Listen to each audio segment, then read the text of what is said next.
1 million UFO sightings are reported each year. Most can be debunked, but 5% remain unexplained. These are the close encounters.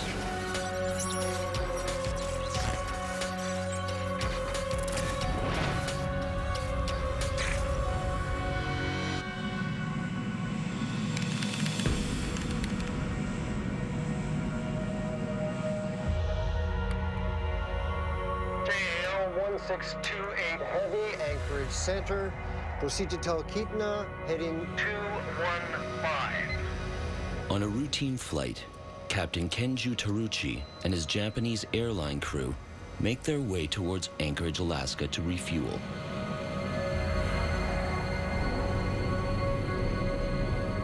The 747 is only halfway to its final destination.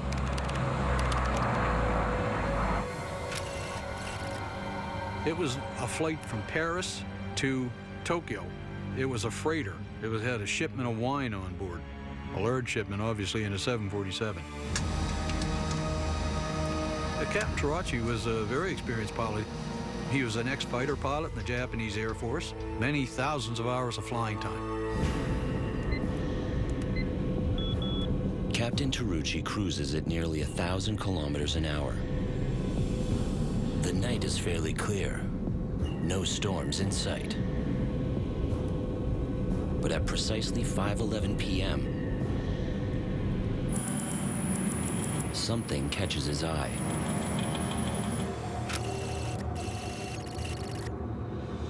He looks out through his window and he sees something that doesn't look right. And the first thing he's thinking of is it's something that shouldn't be there. Then it disappeared. あなたはそれをキャッチしたのですか? おそらく宮殿からの戦闘機だろう. Because Alaska is only 100 kilometers from the Soviet Union, the airspace is under constant patrol by U.S. Air Force jets. The object suddenly reappears. Captain Taruchi worries that it will penetrate his airspace and possibly trigger deadly turbulence. Every airplane owns a block of airspace, 10 miles long, 5 miles wide, and in this case, 2,000 feet thick. It's like a big shoebox. And if anybody gets inside or too close to that box of airspace, it could suck the 747 into his wake. And quite literally tear a wing off. But the object disappears once again. Anchorage Center, JL1628. Do you have any traffic at 11 o'clock above? JL1628 Heavy, Anchorage Center. Negative. Air traffic control doesn't have another airliner in the mix. Captain Taruchi tries to pick it up on his weather radar.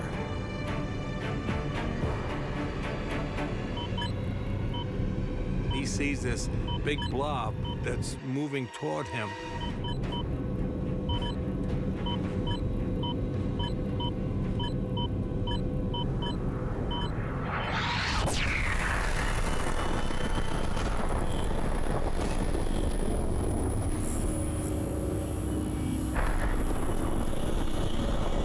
It's coming after you. You gotta do something to get out of the way. Save yourself. Anchorage, 呼び出します. Anchorage Center, JL1628. We have inside traffic in front of us about 1 kilometer. JL1628, can you identify the aircraft? He knows in the back of his mind that nobody believes in UFOs, so he's trying to talk about what's there without saying what's there. We cannot identify the type, but we can see the navigation lights. The controller calls the Elmendorf U.S. Air Force Base, just outside Anchorage. The first thing that a controller thinks is that the military must be flying in the area. No, sir. All flights grounded since 1600 hours. And they say no, they don't have anybody up, so it's not one of theirs.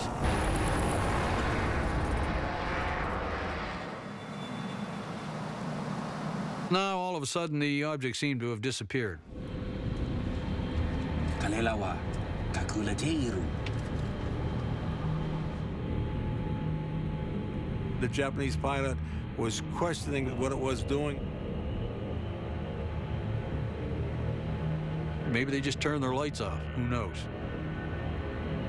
Then, as they near Fairbanks, Alaska, Captain Tarucci gets his first full look at the craft that's been following them.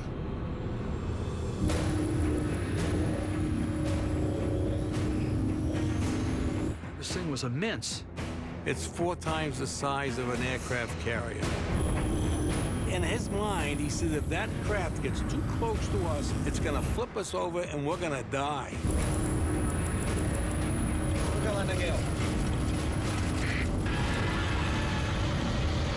It literally has to scare the crap out of a pilot. He's worried about staying alive.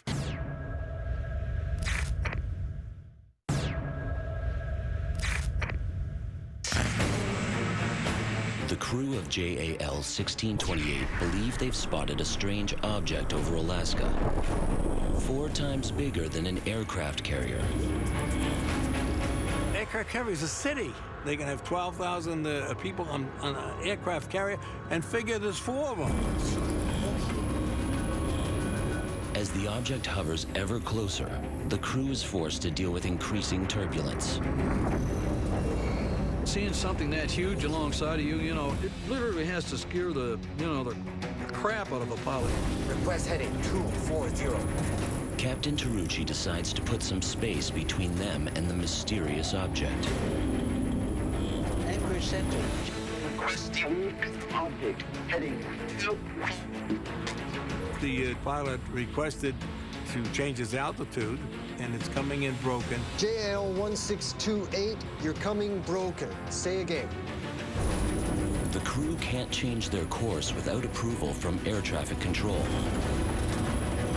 Requesting object 240. Understood. Requesting flight level 310. Descend at pilot's discretion. The controller checked to see if there's anybody else underneath him, and he says, no, you can go down to 31,000.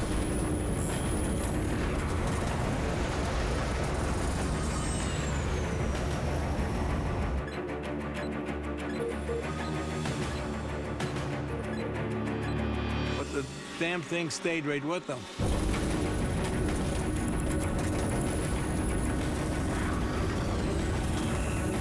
He doesn't know what else he can do.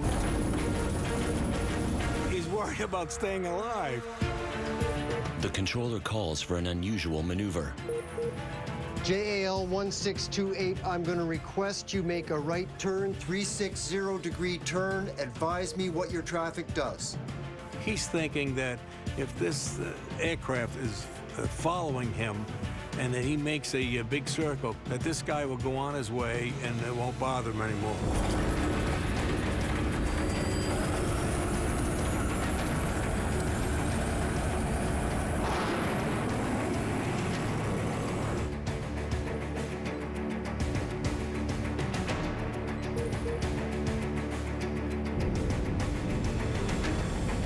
It takes probably 5 or 6 minutes to make that complete turn all the way around and then come back on course again.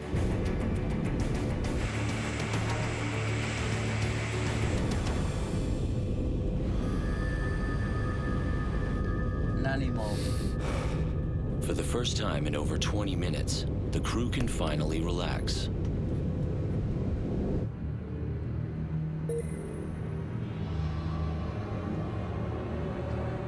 But seconds later, the mysterious craft is back.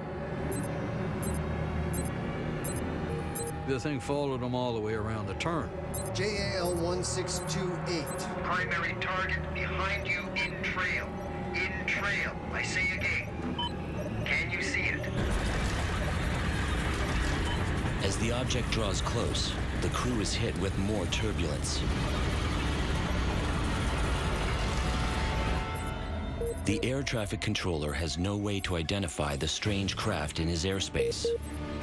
JAL 1628. I'm going to get you out of this. He contacts an approaching airline to help him investigate. UA-69 Heavy, this is Anchorage Center. Come in. The controller realized there was somebody out there. They had the United 69 coming up from the south. So the controller says, can we deviate you a little bit? We've got a 747 up here that thinks he's being followed by another aircraft or something. And the United said, fine. For safety reasons, the passenger plane only pulls to within 20 kilometers of the JAL 747. Hold tight. I've got someone coming by.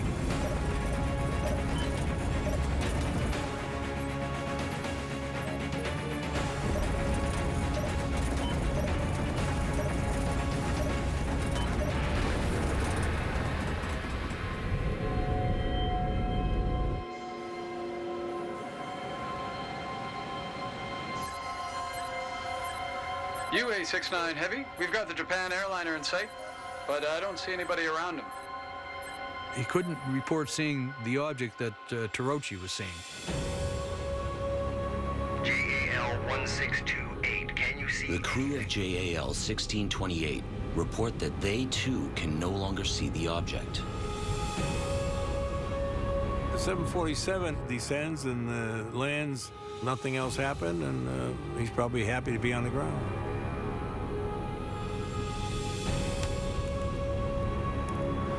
If there was a primer around for UFO reports for pilots, JAL would be ranking up there as one of the best.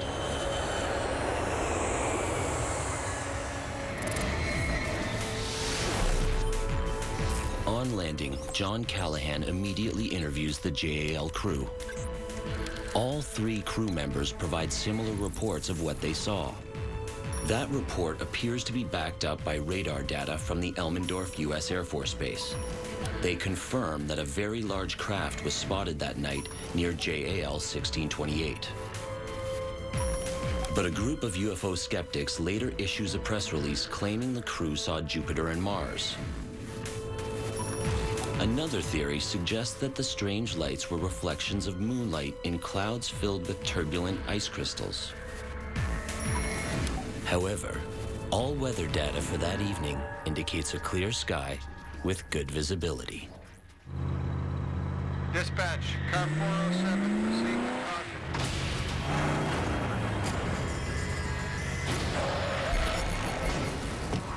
He heard a cracking sound, and that's the last he remembers.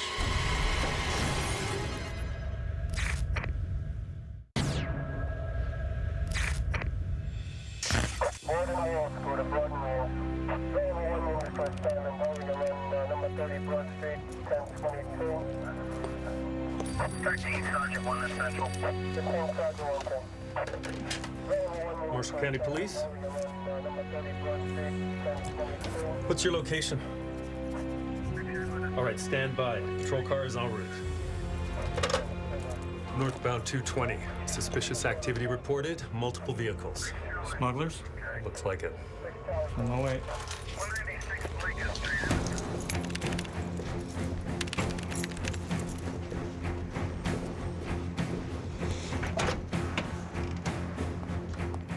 Deputy Val Johnson heads out to Highway 220 in northern Minnesota in pursuit of possible drug traffickers.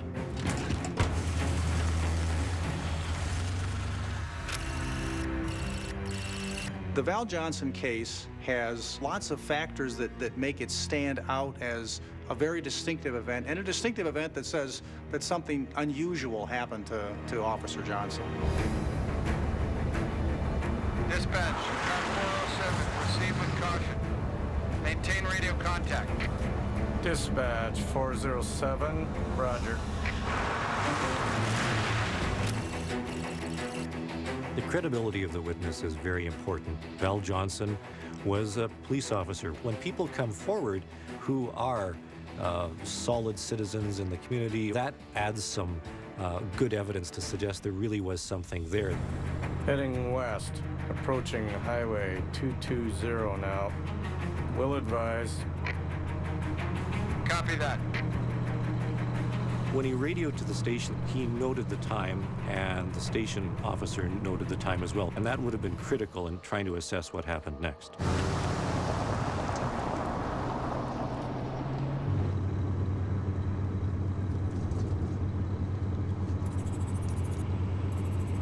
He was driving on one of the small backcountry roads and noticed a light slightly over the trees some distance away.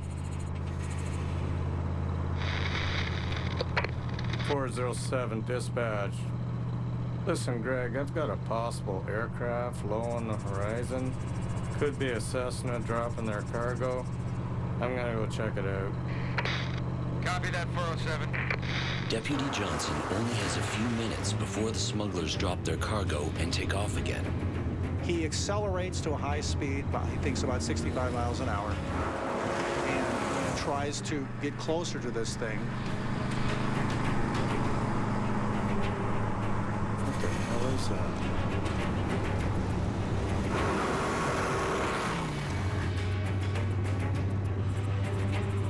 There was something odd about it. It didn't have some of the flashing lights associated with normal aircraft. That's not a plane. In the Val Johnson case, everything seems to have happened at once.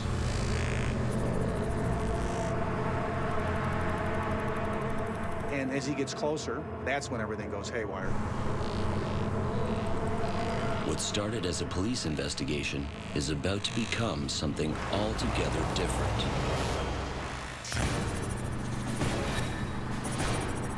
This light was definitely destined for him.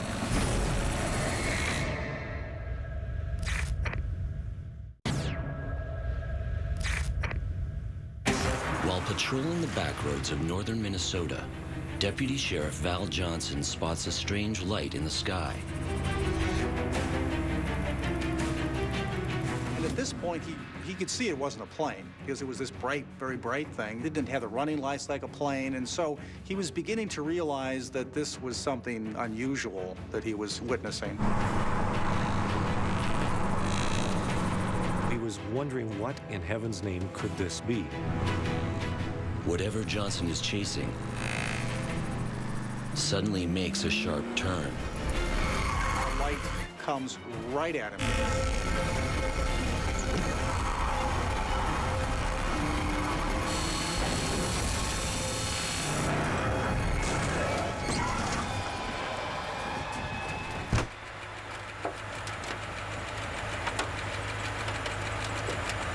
He heard a cracking sound, and that's the last he remembers.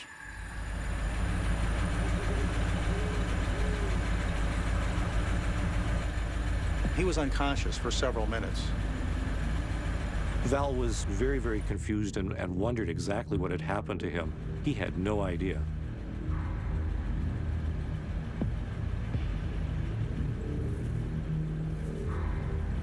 His eyes were all fuzzy, hard to see. He was suffering from welder's blindness, as if he had looked at a very, very brilliant source of light. Johnson's ribs are badly bruised, and he has a concussion. He was wondering, where did that light go? What am I doing here? How come the windshield is cracked?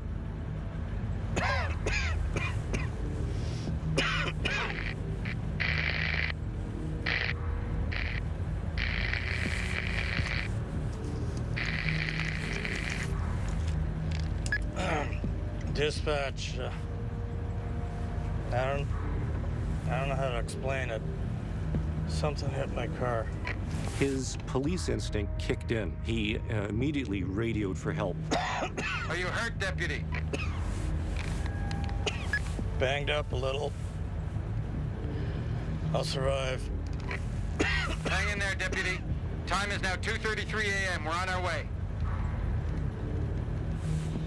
Of all the peculiarities in the case, perhaps the most peculiar is that not just the dashboard clock, which was electronic, was running 14 minutes slow, but Johnson's wind-up wristwatch was also running 14 minutes slow. Some people have said that UFOs can affect their environment with electromagnetic fields or waves, but we don't know why both an electrical system in a vehicle and a personal wristwatch might have both been slowed by the same amount. It was just a matter of minutes before other police officers arrived. Can you describe the other vehicle? It wasn't a vehicle, Greg. The object was gone, the light was gone. Whatever hit Val Johnson's car came from nowhere and then disappeared. This certainly wasn't a simple hit and run unless it was a simple hit and run by an unidentified flying object. Police immediately begin an investigation into the crash. All evidence is carefully analyzed. The damaged police car is examined by a team of engineers. They conclude it was struck by some kind of man-made vehicle. Some investigators suggest that Johnson may have collided with a stray, low-flying airplane. Others theorize that the vehicle could have been hit by lightning. But no explanation was ever found for why Johnson's car clock and wristwatch were running 14 minutes behind after the incident. The final accident report concludes that Johnson's squad car sustained damage from an unknown origin.